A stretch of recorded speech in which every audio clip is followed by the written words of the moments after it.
Hi friends, இன்றைக்கி என்ன பார்க்க போகிறோம்னா, இன்றைக்கி மட்டன் கோலா உருண்டை தான் செய்ய போகிறோம். வீட்டிலே ஃபஸ்ட் டைம் ட்ரை பண்ணுறேன். தேவையான பொருட்கள் பார்க்கலாம். மட்டன், வெங்காயம், பொட்டுக்கடலை, மிளகாய், இஞ்சி பூண்டு பேஸ்ட்டு, தேங்காய், சோம்பு, பட்டை, இதுதான் தேவையான பொருட்கள். வாங்க எப்படி செய்யலாம் பார்க்கலாம். அதுக்கப்புறம் உப்பு, எண்ணெய். இப்போ கறி நல்லா நம்ம அவிச்சு எடுத்துக்கிறலாம். 8 விசில் கிட்ட விட்டு அவிச்சு எடுத்துக்கோங்க.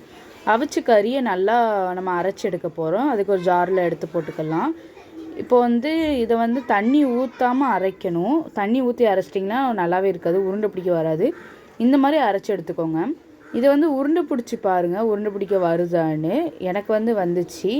மறக்காமல் இதை ட்ரை பண்ணி பார்த்துட்டு அதுக்கப்புறம் நீங்கள் மற்ற பொருளெல்லாம் சேர்த்துக்கலாம். இப்போ இதை ஓரமாக எடுத்து வச்சுக்கிறலாம். அதே ஜாரில் நம்ம வெட்டி வச்சுருக்க வெங்காயம், பொட்டுக்கடலை, சோம்பு, மிளகாய், இஞ்சி பூண்டு பேஸ்ட்டு, தேங்காய், பட்டை இதெல்லாம் நம்ம ஆட் பண்ணி நல்லா பைன் பேஸ்ட்டாக அரைச்சி எடுத்துக்கிடலாம். இதில் தண்ணி ஊற்றி அரைச்சி எடுத்துக்கோங்க. அதுக்குன்னு ரொம்ப தண்ணி ஊற்றிடாதீங்க. கொஞ்சம் போல் பேஸ்ட்டு பதமாக எடுத்துக்கோங்க. இது ரெடி ஆகிட்டு இப்போ வாங்க நம்ம உருண்டை பிடிக்கிறது எப்படின்னு பார்க்கலாம். அதுக்கு ஒரு பாத்திரத்தில் நம்ம செஞ்சு வச்சுருக்க மட்டன் போட்டுட்டு அதுக்கப்புறம் நம்ம அரைச்சி வச்சுருக்க பேஸ்ட்டையும் நம்ம தட்டிக்கிடலாம். அதுக்கப்புறம் தேவையான அளவுக்கு உப்பு போட்டுக்கோங்க. நான் 2 டேபிள் ஸ்பூன் உப்பு ஆட் பண்ணிக்கிறேன். இப்போ உப்பு போட்டதுக்கப்புறம் நம்ம பிசைய ஆரம்பிக்கலாம். நல்லா பிசைஞ்சு எடுத்துக்கோங்க. ரெண்டும் நல்லா சேரணும். அதுக்கப்புறம் கொத்தமல்லி போட்டு நல்லா பிசைஞ்சு எடுத்துக்கோங்க.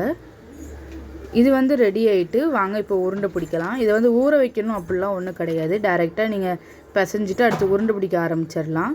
நீங்கள் கட்லெட் கணக்கே இது போட்டுக்கலாம். இந்த மாதிரி பால் ஷேப்லேயும் ஒட்டிக்கலாம். இப்போ ரெடி ஆகிட்டு வாங்க இப்போ பொரிச்சு எடுத்துக்கிடலாம். ஒரு பாத்திரம் வச்சு அதில் ஹீட் ஆனதுக்கப்புறம் தேவையான அளவுக்கு ஆயில் ஊற்றிக்கோங்க. ஆயில் ரொம்பலாம் ஊற்ற வேண்டாம், இந்த மாதிரி அளவுக்கு ஊற்றிக்கோங்க.